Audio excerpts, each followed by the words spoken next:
Hi, I'm Kira Bailey, and welcome to Behind the Gate, the podcast where we go beyond the kennels and the chaos to uncover what it really takes to run a successful pet business. Today's guest is Kelly Miller, practice manager at Chessie Lane Animal Hospital in Ottawa, Illinois. Kelly oversees the daily operations and team support that keep the hospital running smoothly. Kelly, I'd love for you to introduce yourself and share a little bit about your role at Chessie Lane.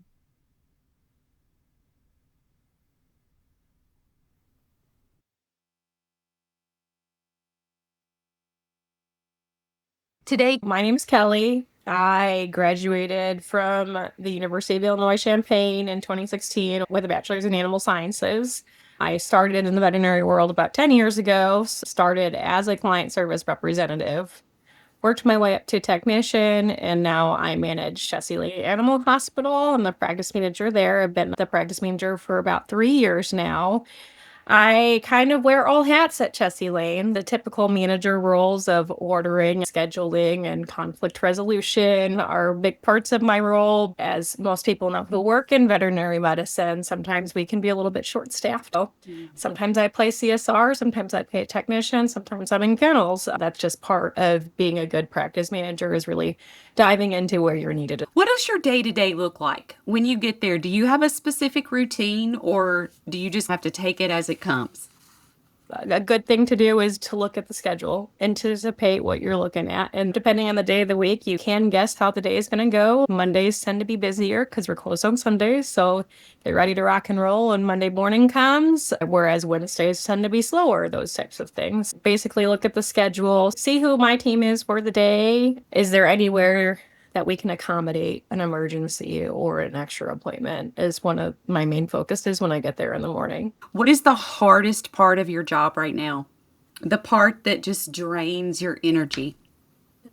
I would say finding good team members. I have my core team that have been there for a long time, but we are struggling to fill some of our roles, CSR specifically, so client service representative.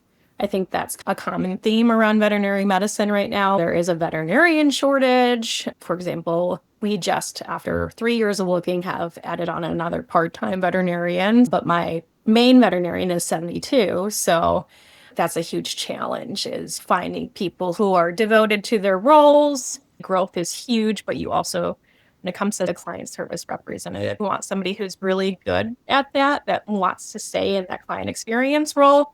That's not always the case in veterinary medicine. So that's probably my biggest challenge, is just as of recently, is having to go through so many interviews and finding someone who's a right fit for the team. Why do you think it's difficult to find somebody to fill that position? I think it's multifactorial. You do get people that want that in so they can progress the technician role. I don't think people understand how valuable and important the front desk team members are in veterinary medicine. They are the first and the last experience the client has in the hospital. Another part of it is veterinary medicine has been an underpaid field for quite some time. We're not where we need to be as far as the pay skills go. And that can be challenging to find somebody who, has the passion for it, but you also have to understand, like, yes, everything is expensive right now. Unfortunately, veterinary medicine just has not gone up as it should in salary for its team members, and that can make it challenging. Yeah, it's been pretty stagnant for a while. Yeah. Yeah, yeah. It's hard because, when you want to give those team members those raises that they deserve and that starting rate that they deserve, but you also, when you do that, that does have to kind of roll back onto the client. We always hear those people, not everybody, but we get people, oh, you're in it for the money. And we're truly not. Everybody's underpaid in our positions. We can't get to where we need to be unless the trickle down of the prices happen. What part feels most rewarding? The thing that reminds you why you do what you do. It does come down to conflict resolution and meeting people where they are, especially in modern day. We talk about things like care credit and vet billing and all the things that help people gain access to their care. My hospital is in a rural area. We've got farmers, we've got a lot of people on Social Security. The most rewarding for me is to still have that human experience of, okay, this person has been a good client for many years. They're really struggling. What can we do to get the animals the care they deserve? Maybe they're on Social Security and you come up with an in-house payment program. Not supposed to do that, but you know, you make your exceptions on, people who have come to your practice for 20 years. That's what's great about being at Chessie Lane. We've been open since 1995, so we have those really devoted clients. So that's probably the most rewarding, finding ways to get the pets the care they need. What part of running the practice feels outdated or frustrating? Something you wish you could change tomorrow? So I would say, and this is probably across the board in veterinary medicine, that we are kind of behind when it comes to things like technology. For example, our clinic just went as hybrid now, but we were paper charts as until of January. And it's funny because that seems shocking, especially because like I used to work in more of like a less rural area. I started veterinary medicine with Banfield in a busier, up-to-date area. Now, even just 2 hours from where I used to be, we have people like half of our payments still checks. Like people, it's a different area. So we went from paper charts to Avamark, practice management software, server-based, does its thing, to a cloud-based system. So that's extremely challenging to really get the people working in your practice and also the clients, like retraining the clients as far as like, okay, well, now instead of postcard, you're going to get text message reminders. So Some that's super pushback. challenging. You get pushback from the clients and Yeah. the vet staff. I would say more so from the clients, just because they're used to those postcards. A lot of them don't have email, which is shocking. But it's like, why am I getting so many text messages? There's got to be a happy medium. I think it is text message overload sometimes. Is it the lack of technology that really gets in the way of your day running smoothly? I think for a while, we didn't have the tools that we needed, but now we're getting more things like laptops. So I think the biggest thing is retraining the client, retraining the staff to refigure out the flow of the hospital. What do you wish pet owners understood better about the behind the scenes challenges of running a veterinary practice?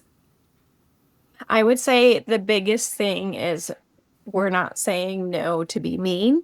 With the area that we live in, our closest emergency hospitals are an hour away. We are a very small team, so it's typically one or two doctors. There's only 2 days of the week that we have two doctors, but the rest of it's one doctor, two technicians, two front desk person, and if we're lucky, we have an assistant.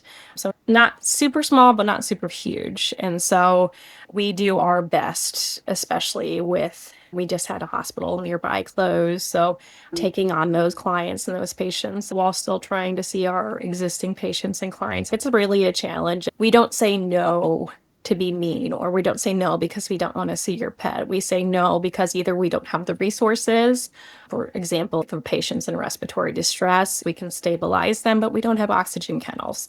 So we don't refer you to emergency because we don't want to help you. We sometimes have to say no because if we say yes, that's going to decrease the quality of care that we can provide to all the patients that we're seeing that day.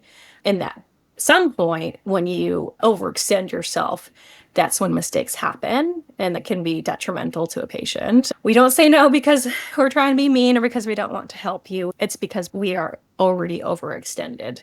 Yeah, I'm sure that is the hardest part about what you do is having to draw a line on the care you can provide, especially if someone's pets are like their children. They're looking at you care, and when you can't provide it, I'm sure that stings. What do you see as the biggest source of stress or burnout for veterinary staff? There's a couple of reasons. One is not being fully staffed at all times. Staff will have to pick up the slack. Another part is owners not wanting to do all the recommended care. Some people just can't, and that's understandable. But when staff gets the nose, more than the yeses that can be detrimental because they care and Mhm. want to see those pets get better. Sometimes finances or how people view their pet will get in the way. So that's a huge thing of burnout is not being able to give the pet the care that you want because of those constraints. And that can wear on people over time for sure.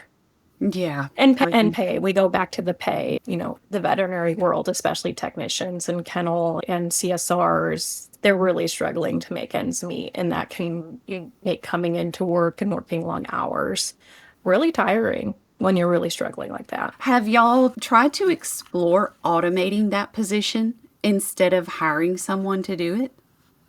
So we're actually part of O'Brien Veterinary Group. They are super helpful on the back end of that, like trying to figure out what are the ways that we can make things easier for our hospitals, right? So I know that they have done some research into automated calls that I forget what her name was. It started with a K too. But it was a call system and it was AI and they did do some pilot clinics with it as far as scheduling and putting those appointments in the schedule based off of those automated AI calls with people. And I think the biggest so they weren't always scheduled correctly, and some of the biggest barriers that I think that they ran into were people that maybe didn't speak English very well. So of our Spanish speaking clients, that was a big obstacle. So definitely something that's in the back of our minds, but we haven't really found a way to make it as seamless as having a Yeah. person in the clinic. Yeah, it does need to be seamless.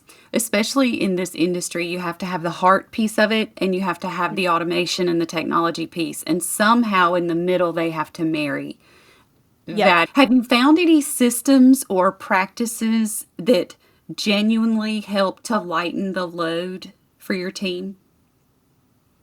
Online booking is huge. That definitely will decrease our call volume. Mhm.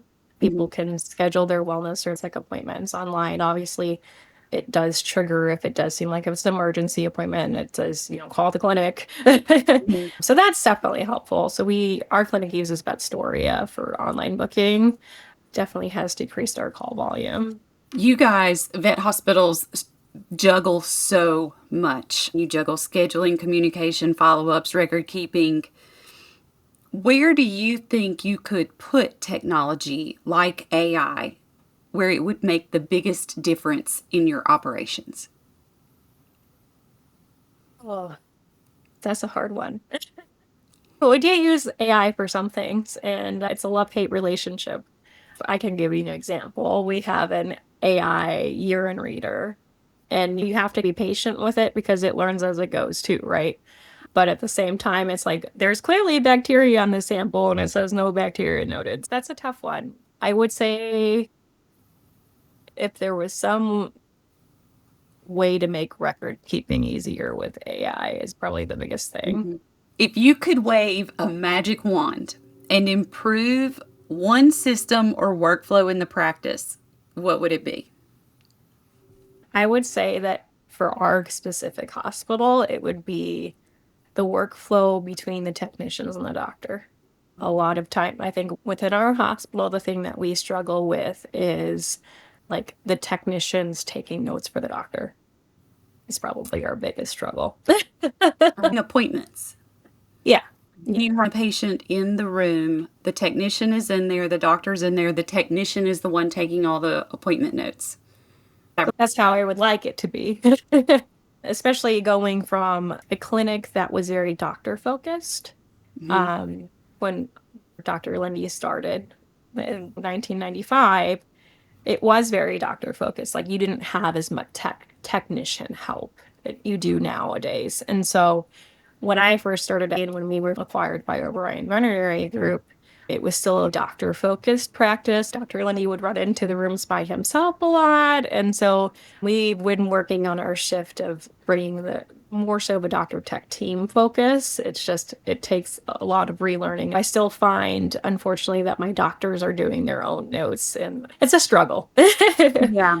And then your doctor has to not only put the notes in the chart, but also give the information to the client in a way that they can understand it. Looking ahead 6 to 12 months, what is your vision for Chessie Lane and what's so possible? So I would like, and this is simple, but I would like to be completely paperless. But, that also comes down to the work that I see and how busy the clinic is. When am I going to have time to scan all of these charts in? That's a huge thing. And then also having my techs be more efficient for sure. If someone wanted to learn more about you and Chessie Lane, where would they go? So we do have a website, chessielanvet.com. So you can learn about our team there in our hospital. We also have a Facebook. But yeah, chessielanvet.com is probably the best place to go and learn about our clinic. Thank you so much, Kelly. I appreciate you being on here with us today. Thank you. I appreciate this is my first experience with the podcast. So Oh, good.